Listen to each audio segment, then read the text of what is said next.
les amis, bienvenue dans cette seconde vidéo de la découpe droite longue. Dans la précédente, j'ai déjà partagé quelques règles générales, que la découpe soit avec la scie sauteuse ou avec la scie circulaire.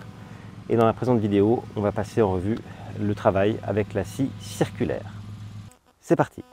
Alors je vais encore une fois ne pas détailler la scie circulaire, il y a une vidéo dédiée pour cela. Donc on va faire ça de manière un peu rapide, mais vous allez comprendre les grands principes. On commence donc tout de suite avec la découpe d'une traite avec ma super planche de réserve. Et pour cela, on va se servir donc de ma planche de réserve. Cette fois-ci, ce ne sera pas comme une règle, mais ce sera comme un guide. Et vous allez voir que c'est redoutable.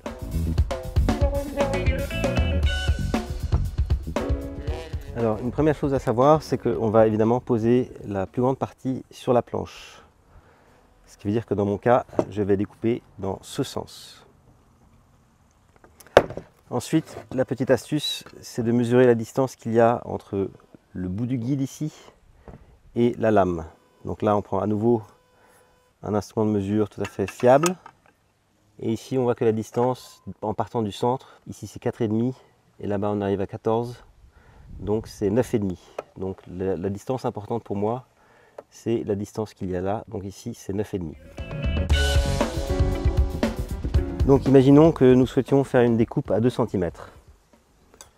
Donc ici, je prends mon équerre. Attention, ici, comme ça a été découpé à la scie sauteuse, on n'a pas assez de fiabilité pour la mesure. Donc je mesure directement sur le côté. Donc ici, 2 cm.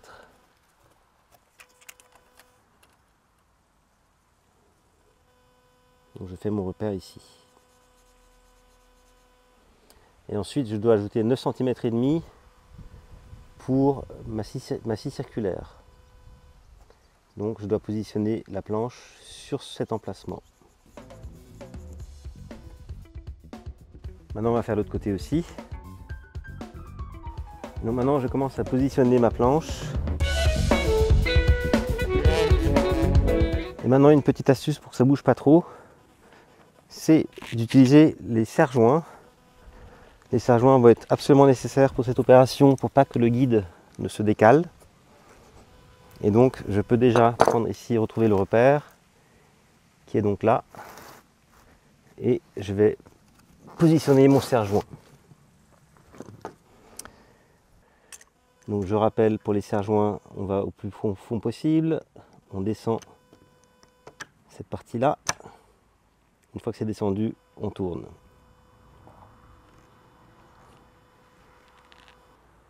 Maintenant, on va encore ajuster de l'autre côté.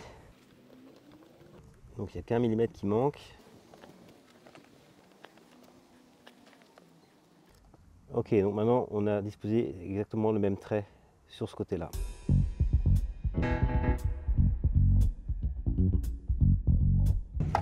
Une précision super importante, si vous utilisez ce côté-là comme guide, il faut bien enlever cette vis parce qu'elle est un peu décrochée.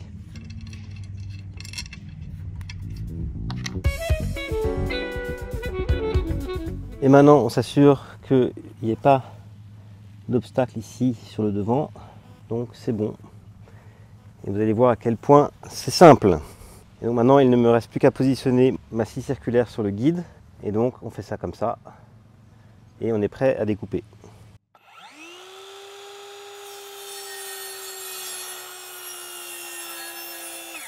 Et là, on arrive au grand classique du serre-joint.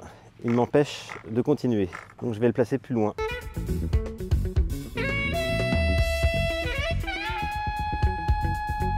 Et on peut y aller.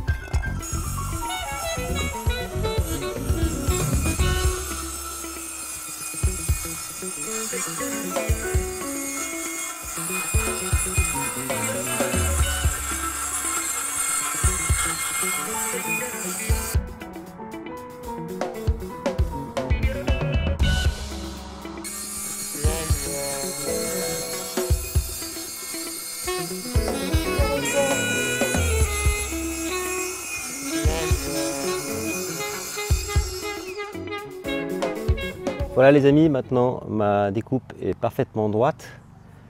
Et comme pour la scie sauteuse, je vous invite à aller dans le studio pour regarder la découpe avec plusieurs morceaux de guide. Donc à tout de suite dans le studio.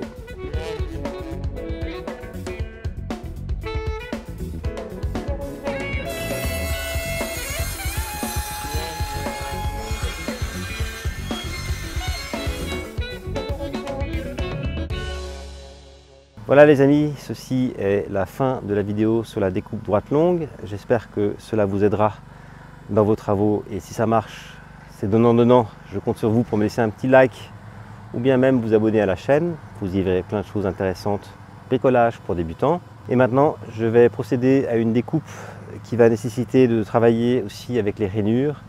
Donc si ça vous intéresse, n'hésitez pas à me rejoindre dans la prochaine vidéo.